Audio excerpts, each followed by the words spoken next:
안녕하세요. 안녕하세요. 반갑습니다. 네, 기훈실 청년운동본부의 넘실 토크쇼. 오늘 세 번째 주제로 돌아왔습니다. 저희가 교회 이야기했고 연애와 결혼 이야기했습니다. 오늘 세 번째는 짜잔! 청년들은 왜 돈 문제로 힘들까? 이 주제로 돌아오게 됐습니다. 지난 2회차 동안은 우리 옆에 계신 백종원 선생님께서 명 MC로 활약을 해주셨는데 오늘은 사정상 제가 진행을 하게 됐습니다. 저는 기훈실에서 일하고 있는 김현아라고 합니다. 반갑습니다. 그럼 오늘 넘실 토크쇼 함께 해주실 분들 소개를 하려고 하는데요. 소개해 주시죠. 네, 안녕하십니까. 목회자 청년 목회자 윤진영이라고 합니다. 반갑습니다. 지난 촬영 때만 해도 1년차였는데 이제 2년차가 된 야. 기훈실 2년차가 된 홍천행이라고 합니다. 반갑습니다. 7년차 스타트업을 운영하고 있는 백종원이라고 합니다. 반갑습니다. 반갑습니다. 오늘 이제 돈 문제 관련해서 이제 돈을 벌고 쓰고 모으고 나누고 하는 이런 청년들의 이야기들을 좀 솔직하게 이야기를 해보려고 하는데 본격적인 이야기에 앞서서 약간 입풀기 질문을 드려볼까 합니다. 여러분은 언제 처음 돈다운 돈을 벌기 시작했는지 또 그 돈을 어디에 쓰셨는지 이게 좀 궁금하더라고요. 종원님은 언제 처음 돈을 벌기 시작하셨을까요? 저는 이제 고등학교 때 해외여행을 너무 가고 싶은 거예요, 친구랑. 뭘로 뭐 하냐면은 주유소 알바. 네. 한 3개월 했어요. 수능 딱 끝나자마자 학교를 안 갔습니다, 저는. 학교를 안 가고 주유소로 바로 출근해가지고 선생님한테는 이제 학교 생활 끝났으니까 그만 정리하겠습니다. 이렇게 하고 선생님도 이해해 주셨어요. 너 돈 벌 때 됐으니까 그게 사회생활이다. 네, 이렇게 하셔가지고 돈을 벌었는데 그때 교회 애들이 밥 사달라고 그래가지고 그래서 저는 해외여행은 못 가고 애들한테 밥 샀어요. 네, 아주 후회하고 있습니다. 내가 밥 사야 되는데. 그때 밥 샀던 애들은 지금 뭐 합니까? 다 연락도 없습니다. 연락도 다 부질없어요. 그래가지고. 보고 있니? 저는 대학교 다닐 때 어학원에서 알바를 했던 것 같아요. 아실지 모르겠는데 진수어학원이라고. 진수. 나 다녔어. 진짜요? 온라인 네. 학원이잖아. 맞아요. 실제로 선생님을 존재하지 않고 화면으로 비추어주는 건데 공지사항을 전달한다든지. 근데 그때 이제 제가 돈도 벌었지만 사투리를 고쳤던 추억이 있는. 진수학원 진짜 네. 오랜만에. 그때 이제 엄청 붐이었거든요. 맞아. 왜냐면 박진수 씨가 크리스찬이어서 맞아. 선한 영향력 맞아. 그런 맞아. 얘기하면서 맞아. 하셨던 기억이 나네. 진현님은 혹시?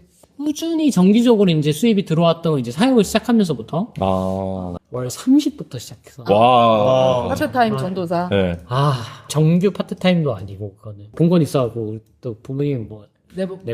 소문 다 해드리고 뭐 이렇게 네. 하고 그다음부터는 다 여자친구한테 그냥 보라. 보고 있나? 보고 있나? 30을 다 너한테 썼다. 전 재산이잖아. 전체에서. 구랩돈. 가계부를 쓴다거나 아니면 인생의 어떤 플랜을 위해서 예산을 세운다거나 이런 거 하시는 분 계실까요? 저희 집은 하죠. 부부가 공동으로 가게를 운영하고 있기 때문에 이번 달에는 얼마나 썼는지 한번 보자 하고 가정계획을 같이 세워야 되기 때문에 그렇게 재무계획을 같이 세우는 것 같아요, 저희는.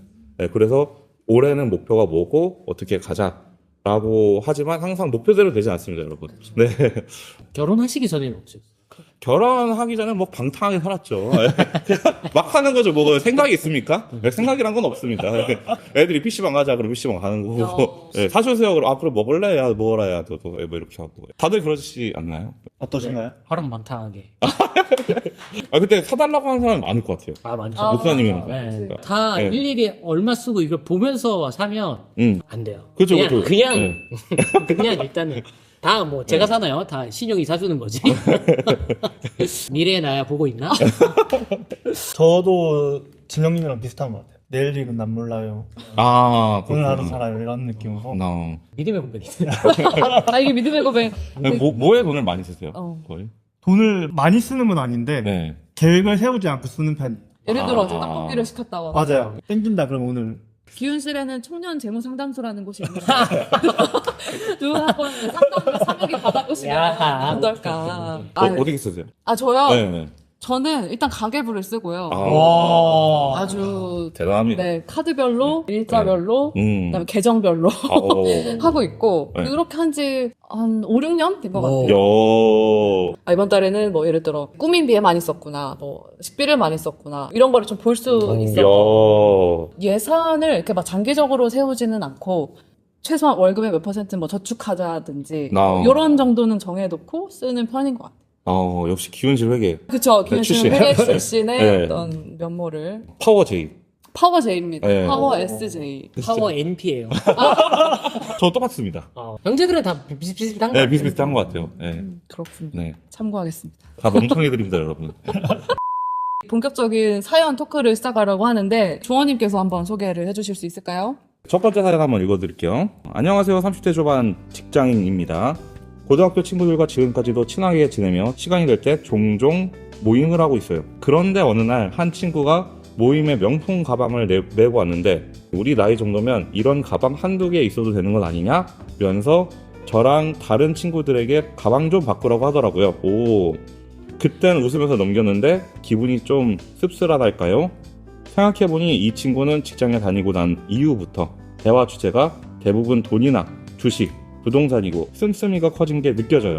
솔직히 부럽기도 하면서 한편으로는 좀 사치스러운 것 아닌가 싶기도 해요. 돈을 벌면 그만큼 쓰는 것이 정당한 걸까요?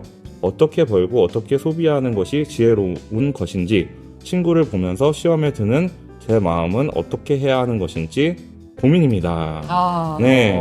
고등학교 친구들이라고 하니까 뭐 그때는 뭐 비교를 할 만한 게 크지 않을 수 있는데 직장 생활을 하면서 벌이가 생기니까 그거에 따라서 생활 수준의 차이가 나면 대화의 주제라든지 어떤 겉모습이라든지 네. 이런 거에 고민이 될 수도 있을 것 같다는 생각이 드는데 혹시 어떠세요?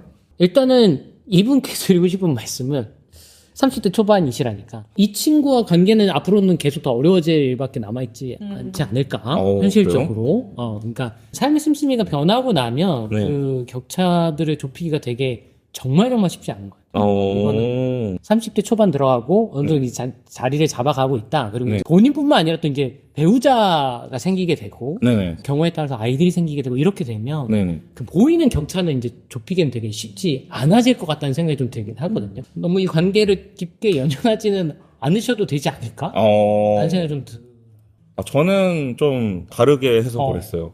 이 친구한테 자극을 줘서 야 너도 이제 부동산이나 금융 지식을 좀 배워라. 시작해. 네, 지금도 늦었어. 네, 그런 친구들이 있거든요, 실제로. 그것 때문에 좀 더 자극을 주려고 하는 게 아닌가. 여기서 네. 이제 드는 생각은 네. 그러니까 명품 살 수 있고 네네. 뭐 주식 부동산 할 수 있고 네네. 고가 화장품 쓸 수 있는데 네. 어디까지가 건강한 소비인가라는 이제 고민이 있으신 것 같고 그런 차원에서 명품을 한두 개 사는 게 우리 나이 때 당연한 건가? 저는 돈은 관리하기 나름이라고 생각하거든요. 그래서 내가 가진 돈에 어느 정도 이제 관리를 할 수 있느냐 없느냐에 따라서 가장 큰 문제는 뭐냐면 내가 빚이 있는데 BMW를 끄시는 분들. 그런 분들이 이제 가장 큰 문제인 거예요. 네, 근데 빚만 없고 그다음에 내가 잘 벌면은 잘 쓰는 거는 별로 문제가 안 된다. 이렇게 생각을 하는데 대신에 이제 그게 본인 미래 계획에 어떻게 영향을 주느냐는 나중에 봐야 되겠죠. 그리고 이제 명품 가방 한두 개를 꼭 얻어야 되냐? 그거는 이제 자기 기준 나름 이제 저는 옷이 평생 검은 옷밖에 없거든요. 네, 전 관심이 없어요. 네, 그런데 이제 다른 분들은 여기에 관심 있는 분들이 많고, 네, 근데 저는 대신에 전자기기는 좋은 거 써야 돼요. 네, 그런 사람마다 기준 차이지 않을까? 이런 생각이 좀 듭니다. 자, 우리 자은님이 등장을 하셨습니다. 저 김자은입니다. 1번 사연에 대한 본인의 생각을 한번 나눠주시겠어요? 저는 명품이라고 뭉뚱그려지는 것들을 잘 소비하진 않는데 딱히 명품을 사는 친구가 있는 게 불편하진 않거든요. 근데 그런 건 있는 것 같아요. 그 관심사가 그쪽에만 있는 사람들이랑은 공통관심사가 멀어지면 자연스럽게 좀 심리적인 거리감이 생기는 것 같긴 해요. 저는 요거 보면서 그 생각을 좀 했거든요. 교회에서는 좀 약간 이중적인 부분이 있는 것 같아요. 이제 뭐 좀 가난해야 된다. 꼭 나눠줘야 된다. 이렇게 얘기를 하면서도 근데 장로님이 되려면 돈을 좀 내야 되잖아요. 네, 교회에서. 이제 이게 약간 좀 이중적인 부분이거든요. 근데 그 기준으로 따졌을 때 청년들은 되게 혼란스러워 할 것 같다는 생각이 들었어요. 저희 장로님들이 롤렉스 같은 거 많이 차고 다니셨거든요. 네, 근데 시계를 이렇게 잘들 있지? 이렇게 딱. 너무 불필요한 제스처 아니었어? 네, 불필요한 제스처 이렇게 딱 한 번씩 하시고, 근데 교회에서는 조금 그런 돈 자랑을 하는 친구들에 대해서는 목사님 같은 경우는 좀 어떤 식으로 청년부에서 좀 변변을 하시는지 좀 궁금해요. 진짜 어려운 부분인 것 같아요. 티가 나는 사람은 티가 나거든요. 그래서 이게 불편하고 어려운 친구들은 대부분 부러움과 두려움이 함께 작동하고 있는 거겠죠. 뭐 무슨 차를 타고 왔다, 무슨 가방을 메고 있다, 어떤 디바이스를 쓴다, 뭐 그런 게 다 드러나니까. 그리고 아는 사람들은 막 안경도 눈에 보인다고 하고 그거를 본인이 착장하고 본인이 하는 것들에 대해서는 교회에서 사실 뭐라고 할 수 있는 건 아닐 것 같아요. 뭐라고 할 수는 없는데 저는 교회에서 한번 터놓고 얘기해 볼 수 있는 기회들이 있으면 좋을 거라는 생각이 들어요. 오히려 청년 리더들이랑 저희 교회 장로님들이랑 같이 한번 간담회를 했던 적이 있었거든요. 저희 장로님들이 호탕하게 무엇이든 질문해라, 답해 줄 수 있는 거 답해 주겠다라고 얘기하셨는데, 첫 번째 질문이 우리 교회가 중산층 이상의 교인들을 많이 모이는 교회인데 청년으로서 너무 괴롭고 힘들다, 어떻게 생각하시냐 했더니 장로님 아니 이런 질문이 나오다니? 뭔가 약간 장로님들 회식 좀 더 시켜주세요 뭐 이런 게 나올 줄 알았는데, 그런 질문이 나와서 처음에 질문이 나왔을 때 어버버였지만 솔직하게 장로님들도 자신들의 얘기를 하고 청년들 나름대로의 얘기를 하고 이런 얘기들을 나누면서 신앙생활을 함께 한다라는 것은 감출 수 없는 경제적 여건들도 언제나 드러나게 되는 거구나라는 걸 확인한 순간이긴 했거든요. 그런 얘기를 세대를 넘어서 격차를 넘어서 할 수 있는 공간이 만들어지는 것만으로 전 되게 유의미했다는 생각이 들고, 최근 몇 년 전에는 많이 물어봤었거든요. 주식해도 되나요? 그리스도인. 뭐 코인 해도 되나요? 그때 제가 그냥 역으로 답해줬던 거, 하고 싶어서 하는 건지 아니 본인이 두려워서 하는 건지, 다 하니까 나도 해야 되는 거 아닐까? 이런 두려움에서 이걸 시작하려고 하는 거라면 자기 내면의 동기와 상황들을 좀 더 긴밀하게 봤으면 좋겠다. 그걸 먼저 대면하고 직시하는 게 명품이 필요한가 안 필요한가를 고민하는 것보다 먼저이지 않을까? 네, 우리 이제 두 번째 사연 보면 좋을 것 같은데 천혜님이 소개해 주시면 감사하겠습니다. 안녕하세요. 20대 대학생입니다. 청년부 활동이 재밌고 청년들과 교제하는 것을 좋아하다 보니 모임 회비나 식비 등 지출이 만만치 않더라고요. 그렇다고 모임에 안 나가는 건 아쉽기도 하고 소외될까봐 걱정이 되기도 해요. 이런 상황에서 청년부 활동에 있어 어떻게 균형을 잡아야 할까요? 청년부 리더나 교회에 이 고민을 이야기해도 될까요? 청년부 활동에 대한 재정적인 압박을 느끼시는 분의 사연이었는데요. 이분한테 좀 해주고 싶은 말이 있으신지. 저는 청년부 회장 출신이었거든요. 네, 그 공동체에서 이런 일들이 진짜 많았어요. 많이 맞아. 네, 가장 좋은 방법은 어른들의 삥을 뜯는 겁니다. 네, 그래서 예, 청년부의 재정이 많아져야 돼요. 월별로 저는 어른들한테 후원을 받는 거를 추천드립니다. 아까 시계 팔았던 그 장로님한테. 네, 달라고 하면 주세요. 어쨌든 마음이 있으신 분들한테 가가지고 좀 후원을 받아서 공동기금을 조성을 하면은 좀 청년부들이 청년부 생활하기 편하지 않을까? 이런 생각을 좀 많이 합니다. 네. 지인분의 이야기인데, 이분이 어떤 교회를 다니게 됐는데 그 교회가 이제 청담에 있는 교회예요. 끝나고 나서 무조건 밥을 먹으러 가면 그 최소한 호주에 캥거루가 뛰어다니는 그 스테이크 집에 가게 되는 게 이제 너무 부담되는 상황이 발생했다고 하더라고요. 근데 이런 상황은 전 얘기해 볼 수 있지 않을까? 저는 지금 종원님이 얘기해 주신 거에 되게 동의가 되는데, 저희 공동체는 모임비를 지원을 해주거든요. 카페를 갈 거면 우리가 얼마까지 지원을 해주겠다. 처음에는 그걸 심사를 할 때 청년들이 반대를 많이 했어요. 왜 굳이 이 헌금을 왜 이렇게까지 쓰냐라는 의견도 있었고, 우리는 되게 누나 형들한테 얻어먹고 우리도 내리 사주고 약간 이런 분위기에서 자랐던 세대였어가지고 그 돈으로 뭔가 밥을 먹고 차를 마시고 뭔가 이렇게 한다고가 시작이었지만, 사실은 그것 자체가 그 모임에 참여하는 사람들 허들을 되게 많이 낮춰줬던 것 같아요. 어떤 장로님이 이렇게 베풀어 주시는 것도 되게 좋지만, 구조적으로 청년들이 모임하는 거 어느 정도 예산을 편성해 놓자, 이런 식의 기준이 생기면 그거에 맞게 씀씀이가 조정이 되더라고요. 너무 과하게 쓰지 않게 되는 부분들도 있고 그런 게 있으니까 교회가 조금 청년들에게 더 많이 투자하면 어떨까? 이때 투자하는 건 사실은 관계를 위해 투자하는 거고, 사실 솔직히 말하면 그 격차들을 가려주기 위해서 투자하는 것이기도 하다는 생각도 들거든요. 저 선교단체 활동할 때도 일주일에 한 번 전체 예배를 드리고 같이 식당으로 가서 밥을 먹고 헤어지는, 예배 끝나고 집에 가겠다고 하는 멤버가 있고, 그러면 이제 그 멤버의 리더가 이제 그 친구를 붙잡고 내가 할 테니까 가자. 식당 교제하는 거 중요하다. 그래서 가면 이 친구는 가긴 가지만 미안함이 쌓이고, 리더는 리더대로 한켠에 계속 그게 반복되면 또 재정적으로 부담되고. 이런 경우들이 있었고, 또 소그룹도 일주일에 한 번 정도 하는데 리더는 괜히 내가 사야 되나 이런 이제 생각을 하게 되면 또 그게 부담이 돼서 리더를 하기가 좀 어려워지고, 아니면 알바를 해가지고 이거를 메꾸면서 이제 살아가고 이렇게 약간 그냥 개인 대 개인을 책임지는 구조가 있었던 것 같아요. 근데 종원님이 아까 얘기해주신 부분이나 아니면 지금 진영님이 얘기해주신 대로 공동체가 함께 한다라는 거를 이런 차원에서 보여줄 수 있는 구조가 생긴다고 하면 예를 들어 내가 초연님 밥을 샀어 이게 아니라 우리 공동체가 함께 식탁 교제를 누릴 수 있게 됐어라고 하는 문화가 생기는 것까지 사역자들의 결단도 필요한 것 같고 맞아요. 그런 인식이나 문화를 공유하는 게 되게 필요한 것 같고 전 청년부 활동할 때는 사실 재정적으로 고민했던 적은 없고 청소년부 교사를 할 때는 이제 고민했던 적이 있죠. 셀 모임이 잘 안 될 때가 있잖아요. 그러면은 뭐라도 사줘야 될 것 같은 마음이 들거나 다른 교사는 뭘 사주면 나도 뭘 사줘야 될 것 같고 그래서 제가 또 20살에 시작을 했거든요. 청소년부 교사를. 근데 보통 직장인 교사가 맡은 반이랑 내 반이랑 이제 비교가 되니까 슬퍼. 그래서 좀 고민이 됐던 적은 있었던 것 같아요. 근데 사실 저는 이게 왜 그랬는지는 모르겠지만 저는 제가 뭐 일평생 돈을 잘 벌 거라는 기대를 많이 하지 않고 살아왔거든요. 그래서 내가 교회 안에 계속 남았을 때 작년이 되고 노년층이 됐을 때 내가 헌금을 쾌척하고 모임 비용을 저렇게나 많이 될 수 있을까? 대학생을 벗어나면 내가 교회 다니는 비용을 유지할 수 있을까라는 생각을 많이 했던 것 같아요. 그래서 청년부에 국한된 문제일까라는 생각이 드네요. 이게. 그 말씀 되게 동의가 많이 되네요. 약간 직장에서는 열심히 직장을 다니면은 돈을 주잖아요. 근데 이제 반대로 교회에서는 열심히 다닐수록 돈을 내야 되는 거잖아요. 그래야지 레벨업이 되는 거니까.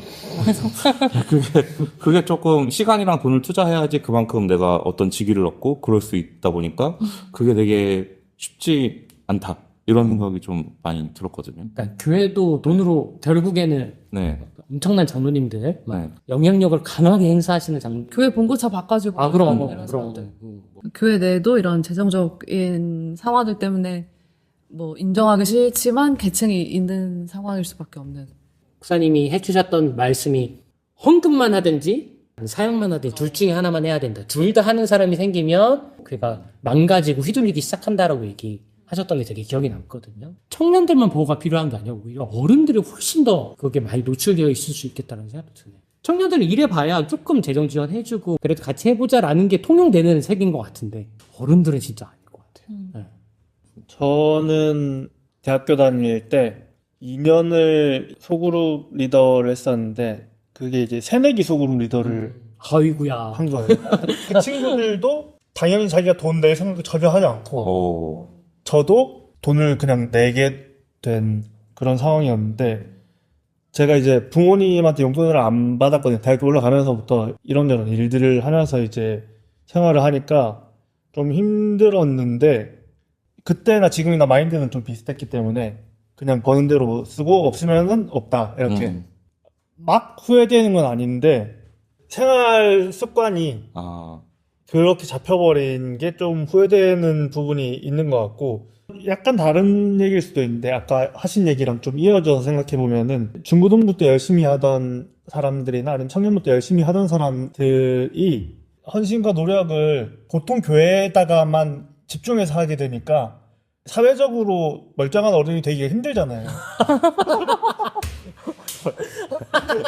보통은 그렇지 않네. 저는 약간 그런 걸 많이 느꼈거든요. 어떤 말인지 알아요. 뭔가 결정적 시기를 놓쳐. 네. 뭔가. 그렇게 저랑 비슷하게 허랑방탕한 세월을 보냈던 형 누나들이 뭔가 사회에서 1인분의 구실을 하지 못하는 경우를 괜찮나요?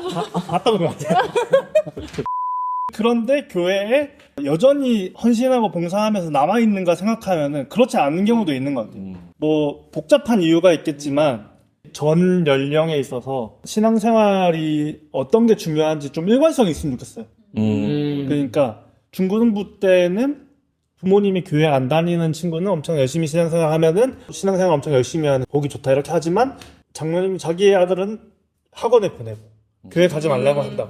청년도 마찬가지인 것 같고 교회에 많은 시간을 쏟는 거를 싫어하면서도 신앙을 유지하길 바라는 그런 뭔가 이중적인 면모들을 좀 일관성이 있었으면 좋겠다는 생각을 좀 하는 것 같아요. 비단 청년부 활동에 돈이 많이 들어간다 이런 것들이 아니라 좀 넘어서서 이런 것들을 생각해 볼 수 있지 않을까라는 생각을 했습니다. 청년들에게만 돈으로 휘둘리는 게 아니라 교회 전체가 다 사실은 동의 영향력 아래 있기 때문에 이런 것 같기도 한 것 같아요. 네. 그냥 뭐 딴 얘기일 수도 있는데 아까 일관성 얘기하시니까 제가 예전에 다녔던 교회 목사님은 제가 간사가 됐다고 기현실에 입사하게 됐다. 그동안 저 이직하는데 기도해 주셔서 감사하다 그랬더니 기현실 가면 돈을 못 버는데 왜 거길 갔냐고 하면서 제대로 된 데 가가지고 돈을 많이 벌어야지 이렇게 해서 저는 약간 충격이었거든요. 좋은 나는 되게 그러니까 근데 일관성이 뭐냐면 그 목사님 아들은 대기업에 다니고 있어요. 주일에 교회를 안 나왔어요. 일관성이 그런 맥락에서 나한테도 그렇게 축복하고 싶었구나라는 생각이 들어가지고 지금 선생님이 말하는 건 오히려 일관성이란 것보다는 표리부동한 거. 마치 안 그런 것 같이 하지만 뒤에서는 다른 기준을 자기 삶에서 적용하고 있다. 이 목사님 굉장히 일관성이 있으신 분이어서 헷갈리지 않았어. 헷갈리지 않았어. 뭐 할 말은 없지만 그렇죠. 그런 부분들도 청년들에게 되게 헷갈릴 수 있을 부분인 것 같아요.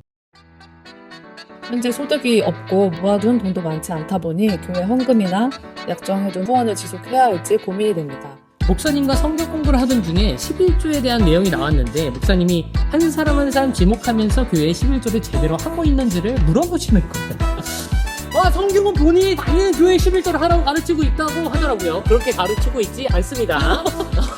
그래서 저는 구약의 11조와 지금의 11조는 의미가 다르고 하나님의 주되심을 인정하는 마음으로 거기는 중심이 중요한 것이 아니냐고